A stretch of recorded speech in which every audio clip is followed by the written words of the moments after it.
বন্ধ নি আজ হলো আমাদের অ্যানিভার্সারি, তাই আমার হাজব্যান্ডের সাথে আমার মেয়ের সাথে আমি বেরিয়েছি রেস্টুরেন্টে যাবো, কিছু খাওয়া দাওয়া করবো। আর আজই হলো সরস্বতী পুজো, তো দুটো কাম একসাথে হয়ে যাবে। প্রচুর ভিড় হয় বন্ধুরা, প্রচুর ভিড়।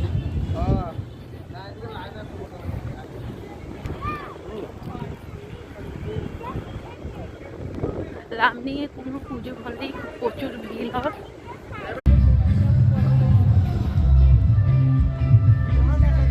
আমরা যাচ্ছি হলো পুজো দেখতে, সরস্বতী পুজো।